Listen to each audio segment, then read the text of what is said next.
Students welcome to online study 24x7। আজকে আমি তোমাদের সাথে বিহার এস্টেটের অ্যাডমিট কার্ড নিয়ে কথা বলবো। তোমরা দেখতে পাচ্ছ তোমাদের সামনে নোটিফিকেশান রয়েছে।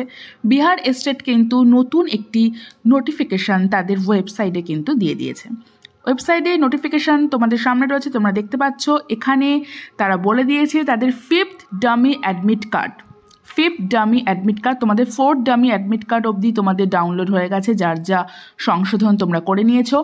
এবার তোমাদের সামনে এসেছে ফিফথ ডামি অ্যাডমিট কার্ড, যেটা 4/3/2024 থেকে 8/3/2024 অবধি তার যে সময়সীমা সেটা রয়েছে।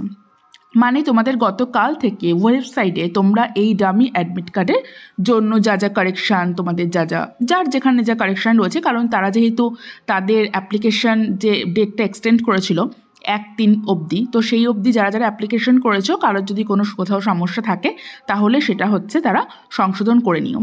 তোমরা যারা মাদ্রাসা SLST যারা দিয়েছিলে সেখানে কিন্তু অনেকেই দেখেছো, মানে 12,000-এর বেশি কিন্তু ফর্ম কিন্তু তোমাদের রিজেক্ট হয়েছিল।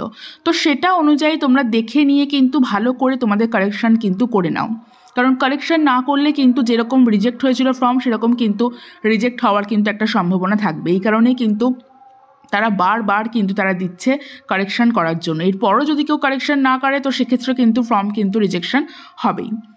তো তোমাদের সময়সীমা কি রয়েছে? 4 থেকে 8 তোমরা দেখতে পাচ্ছ। এই 4 দিনের মধ্যে যার যেখানে যে সমস্যা রয়েছে সেটা কারেকশান করে নাও, আর যে ফোর্থ ডামি অ্যাডমিট কার্ড সেটা ডাউনলোড করে নাও। আর শুধুমাত্র সেটাই না, যারা 1 তারিখে যারা করেছিল, যেরকম ডেট যখন এক্সটেন্ড করা হয়েছিল, সেই 1 তারিখে যারা ফিল করেছিল, যারা এখনও অবধি অ্যাপ্লিকেশন ফিসটা যারা কমপ্লিট করনি, সেখানেও কিন্তু তোমরা দেখতে পাচ্ছ 2 নম্বর পয়েন্টে সেখানে বলা হয়েছে যে যারা অ্যাপ্লিকেশন ফিস যারা দেয়নি তারা 8 তারিখ অবধি অ্যাপ্লিকেশন ফিস কিন্তু তারা দিতে পারবে। ঠিক আছে, 9 তারিখের মানে 8 তারিখের পর থেকে আর কোনো কারেকশান সুযোগ থাকবে না।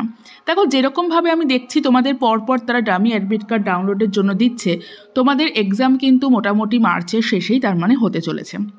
ঠিক আছে, কারণ মার্চে কিছুদিনের মধ্যেই তাদের BPSC একটা এক্সাম তাদের যে TRE 3 সেটা তারা নেবে, তারপরই হয়তো তোমাদের এক্সামটা হয়তো নিয়ে নেবে, বা দেখা গেল তারা আগেই হয়তো নিয়ে নিল। তো মার্চেই তোমাদের এক্সামটা হবে, কারণ তাদের যে যা ফর্মুলা নেওয়ার আগে যা প্রসেস সবই কিন্তু তারা পরপর কিন্তু কমপ্লিট করছে।